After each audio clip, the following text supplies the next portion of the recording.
Harikrishna electricals आमच्याकडे grinder, cutter, power tools, पाण्याचे pump wholesale दरात मिळतील. तसेच पाण्याचे पंप रिपेअर करून मिळतील. आमचा पत्ता हॉटेल अन्नपूर्णा जवळ शिरोडा नाका, वेंगुर्ला.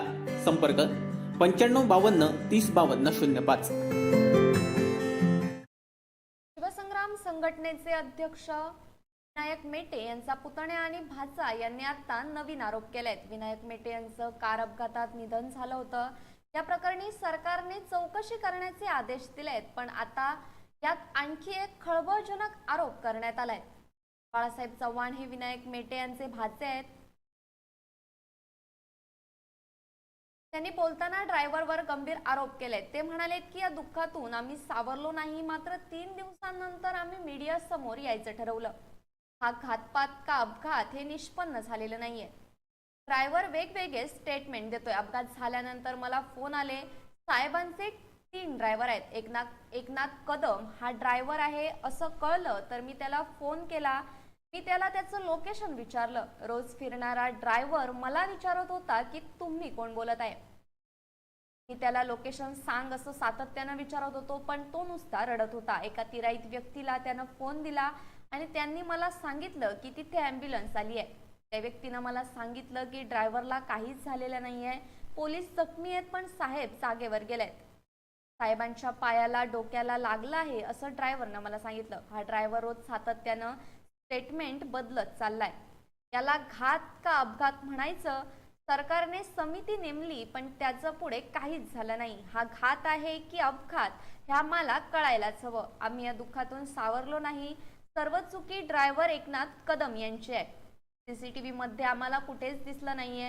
हा ड्रायव्हर सतत कोणाला तरी फोन करत होता. ड्रायव्हरचा संपर्क कोणाशी होता त्याचे कॉल डिटेल्स हवेत. त्याने लोकेशन का नाही सांगितलं? त्याला नेमका काय प्रॉब्लेम होता असा आरोप देखील त्यांनी केलाय. शिवसंग्राम संघटनेचे अध्यक्ष विनायक मेटे यांचा पुतण्या आणि भाचा यांनी आता नवीन आरोप केलेत. विनायक मेटे यांचं कार अपघातात निधन झालं होतं. या प्रकरणाची सरकारनं चौकशी करण्याचे आदेश दिलेत, पण आता यात आणखी एक खळबळजनक आरोप करण्यात आलाय. बाळासाहेब चव्हाण हे विनायक मेटे यांचे भाचे आहेत. त्यांनी बोलताना ड्रायव्हरवर गंभीर आरोप केलेत. ते म्हणालेत की या दुःखातून आम्ही सावरलो नाही, मात्र 3 दिवसानंतर आम्ही मीडिया समोर यायचं ठरवलं. हा घातपात की अपघात हे निष्पन्न झालेलं नाही. ड्रायव्हर वेगवेगळे स्टेटमेंट देतोय. अपघात झाल्यानंतर मला फोन आले. साहेबांचे 3 ड्रायव्हर आहेत. एकनाथ कदम हा ड्रायव्हर आहे असं कळलं तर मी त्याला फोन केला. मी त्याला त्याचं लोकेशन विचारलं. जो रोज फिरणारा ड्रायव्हर मला विचारत होता की तुम्ही कोण बोलताय. मी त्याला लोकेशन सांग असं सातत्यानं सांगत होतो, पण तो नुसता रडत होता. एका तिराईत व्यक्तीला त्यानं फोन दिला आणि त्यांनी मला सांगितलं की तिथे ॲम्ब्युलन्स आली आहे. त्या व्यक्तीने मला सांगितलं की ड्रायव्हरला काहीच झालेलं नाहीये, पोलीस जखमी आहेत, पण साहेब जागेवर गेलेत. साहेबांच्या पायाला डोक्याला लागलंय असं ड्रायव्हरने मला सांगितलं. हा ड्रायव्हर रोज सातत्यानं स्टेटमेंट बदलत चाललाय. याला घात की अपघात म्हणायचं? सरकारने समिती नेमली, पण त्याचं पुढे काहीच झालं नाही. हा घात आहे की अपघात हे आम्हाला कळायलाच हवं. आम्ही या दुःखातून सावरलो नाही. सर्व चुकी ड्रायव्हर एकनाथ कदम यांची आहे. सीसीटीव्ही मध्ये आम्हाला कुठेच दिसलं नाही.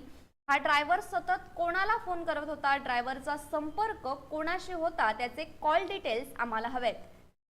त्याने लोकेशन का नाही सांगितलं? त्याला नेमका काय प्रॉब्लेम होता असा आरोप देखील त्यांनी केलाय. न्यूज कोकणशाही. असे नवनवीन व्हिडिओ पाहण्यासाठी कोकणशाहीचं यूट्यूब चॅनल सबस्क्राईब करा व बेल बटन प्रेस करा. तसेच फेसबुक पेज लाईक करा आणि इंस्टाग्राम पेज व ट्विटर पेजला फॉलो करायला विसरू नका.